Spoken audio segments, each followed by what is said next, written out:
It's a great day in the lake country, isn't it? Hey y'all, Chris here with CatchPro Wildlife Removal, working on a job with another classic wildlife entry point. Usually these are, this is actually birds, but a lot of times it's bats and squirrels are a little bit more often the case, but I'll show you what I'm looking at and show you how we're gonna fix it and how you can fix it if you wanna try it yourself. So we're looking at a gable vent, and you can see over the years chewing, and then you can see right there. All these gable vents typically have a screen on the back side, but if they're very old, a lot of times they're going to have a hole in that screen. We've actually got European Starlings nesting in here, and you can see the mess they're making on the side of the house. So we're going to cover this up. You can cover this with a hardware cloth, a galvanized hardware cloth. It's fairly cheap and something that you can do yourself. You just have to cut it to the right dimensions, obviously. But I use a material, I'll show you, a perforated metal material that I can get color matched, so it pretty closely resembles whatever color that the siding is, and I really like that material, so I'll show you what we use there.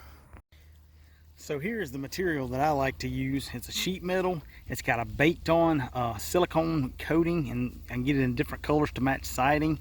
It's very, very sturdy, perforated, so it still allows ventilation. And here's just, you know, a common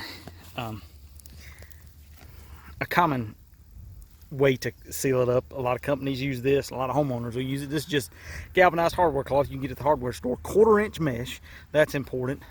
But to me, you know, if you're dealing with me, I try to provide a premium service, and you know, that with that comes a premium product. And this is, you know, in most cases your hardware cloth is not going to have any issues either. It may look, not to me, it may not look the nicest, but it's going to do the job.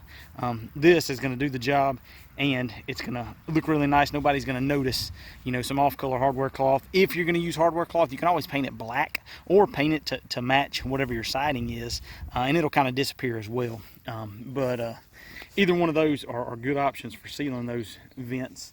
And then you'll see, you lose a little bit of the vent look, the gabled vent look, but reality is most folks aren't going to notice that anyway, so I'll show you what it looks like. So there you have it. It's not really easy to see because we're zoomed in and we're sitting on the ground, but you know, it just kind of blends in. It looks kind of solid. That color a little bit shinier than the logs. I would have liked to get a little bit duller, but kind of limited on that. But nobody's ever going to notice that. Nobody's ever going to pay attention to that, and no animal is ever going to get through that. That's going to be a near about lifetime protection right there over those gable vents. And here you go with an up close view. You can see I always try to get screw heads, just little things, but screw heads that either paint them or kind of match, and good heavy duty durable material. I'm going to caulk the edges just to be sure we don't have any issues, anything getting in, but that baby's ready to go. Keep in mind, if you have even gaps like that, if you can get your finger through there, a bat can get through there, so that needs to be caulked as well.